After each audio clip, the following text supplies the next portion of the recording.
लोकसभा चुनाव में अब ज्यादा दिन नहीं बचा है। साल भर से भी कम समय अब लोकसभा चुनाव में होने में बाकी रह गए हैं। ऐसे में सभी पार्टियां अब अपने अपने स्तर पर तैयारियां कर रही हैं। ऐसे में सबसे ज्यादा दिलचस्प यूपी का चुनाव हो गया है। तमाम राजनीतिक पार्टियां बस यूपी को फतह करना चाहती हैं। यही वजह है कि अब यूपी की राजनीतिक पार्टियां भी अपने अपने वोटरों को मजबूत करने में जुट गई हैं। इसी कड़ी में लोकसभा चुनाव को बहुजन समाज पार्टी की बैठक में मायावती ने संगठन को मजबूत बनाने के निर्देश दिए हैं। इसके साथ ही आम चुनाव को लेकर आगे की रणनीति पर चर्चा की गई। मायावती ने संगठन को कैडर और छोटी छोटी बैठकों के आधार पर गांव-गांव में मजबूत बनाने और अपने जनाधार को बढ़ाने के लिए निर्देश दिए। सर्व समाज में जनाधार बढ़ाने के लिए पार्टी के वरिष्ठ अधिकारियों, प्रभारियों और अन्य जिम्मेदार लोगों के साथ मिलकर पुरानी कमियों को दूर करने को कहा गया। इतना ही नहीं, इस बैठक में ये भी साफ हो गया कि मायावती इंडिया या फिर एनडीए किस तरफ जाएंगी या फिर अकेले चुनाव लड़ेंगे। इस मीटिंग के दौरान बसपा सुप्रीमो मायावती ने आम चुनाव में गठबंधन को लेकर भी अपना पक्ष एकदम साफ कर दिया। मायावती ने कहा कि पार्टी को अपने उम्मीदवारों के चयन में सावधानी बरतनी होगी। लोकसभा चुनाव में पार्टी सभी सीटों पर अपने दम पर अकेले चुनाव में उतरेगी। बसपा प्रमुख ने कहा कि गठबंधन की वजह से लाभ की बजाय पार्टी को नुकसान ज्यादा उठाना पड़ता है।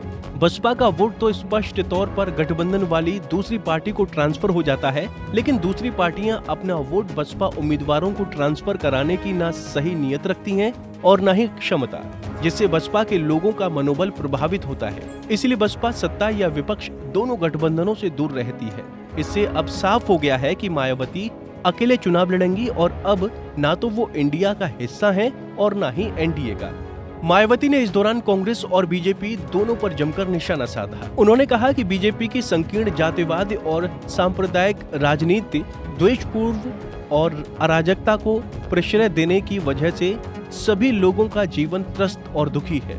बीजेपी अब अपना प्रभाव ही नहीं बल्कि अपना जनाधार भी खो रही है, जिसकी वजह से इस बार लोकसभा चुनाव एक तरफा नहीं रह गया है। उन्होंने कहा कि इस बार का चुनाव देश की राजनीति को नई करवट देने वाला साबित होगा। वहीं कांग्रेस की तरह भाजपा की कथनी व करनी में जमीन आसमान का अंतर है। इनके राज में आमदनी अठन्नी और खर्चा रुपया हो गया है। कुछ मुट्ठी भर लोगों को छोड़कर बाकी सभी लोगों का, खासकर बहुजन समाज परिवारों के सामने पालन पोषण की कठिनाई हो रही है। इन सब का प्रभाव आगामी लोकसभा चुनाव पर पड़ेगा।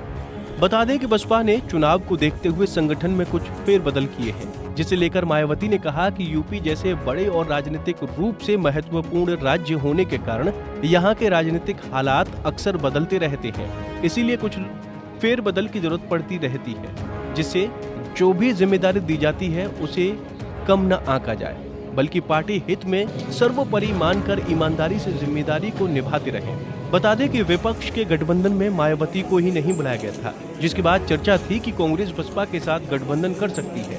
लेकिन कल हुए मायावती की मीटिंग के बाद साफ हो गया है कि मायावती अकेले इस बार चुनावी मैदान में दम भरती हुई दिखेंगे। लेकिन देखना होगा कि इससे मायावती को कितना फायदा होगा।